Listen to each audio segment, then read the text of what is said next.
রোগী মৃত্যুকে কেন্দ্র করে ভাঙচুর বেসরকারি হাসপাতালে। ঘটনাটি ঘটে বসিরহাটের বদরতলা এলাকায় সোম নার্সিং হোমে।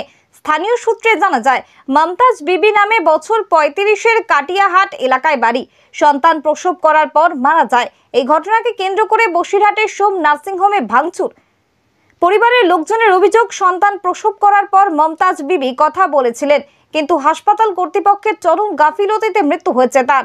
অবিলম্বে দোষীদের শাস্তি জানিয়েছে পরিবারের লোকেরা। ঘটনাস্থলে এসে পৌঁছেছে বিশাল পুলিশ বাহিনী। ঘটনায় চাঞ্চল্য এলাকায়।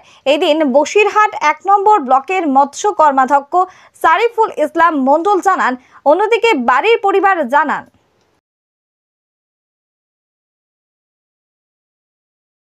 কি ঘটনা ঘটেছে বলুন তো।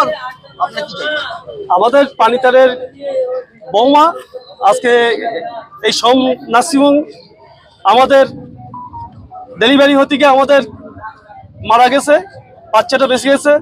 এর আগেও এইটা অঘটন এই সোম নার্সিংহোম করে। আমরাই চাচ্ছি এর প্রতিবাদ হোক, এই নার্সিংহোম বন্ধ হোক।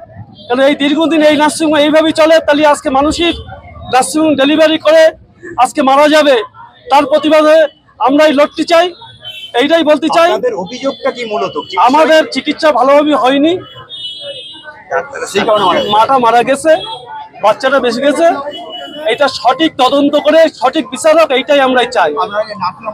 নার্সিংহোম এই নার্সিংহোম চলবে কেন? এইটা যাতে অবৈধভাবে যাতে করে, যাতে আমরা শাস্তি চাই। ভর্তি হয়েছে কখন? আমার শরীফুল মন্ডল। আমরা ছোট বোন অর্ধেকটা মাসে এসে ওয়ার্ডি করতে সেলাই তোরা এটা দেশের লোকেরা কিচ্ছু করেনি। টাকার লোভে ওয়ার্ডি কিছু টাকার লোভে কথা বলছি না। আজকে একটা মেয়ে কালকে আরেকটা মারবে।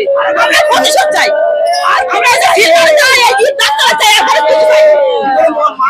বাচ্চা থেকে মারা গেছে, ছেলে এসে ভালো কথা বলেছে ভালো, তারপর ওটাতে বের করেছে মেয়েকে রক্ত লাগবে। এবার রক্ত দেওয়ার জন্য রক্ত দেওয়ার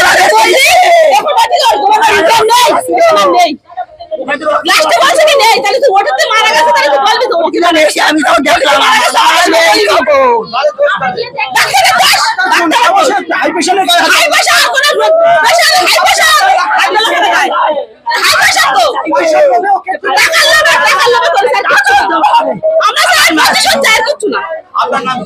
আমরা মুসলিমা।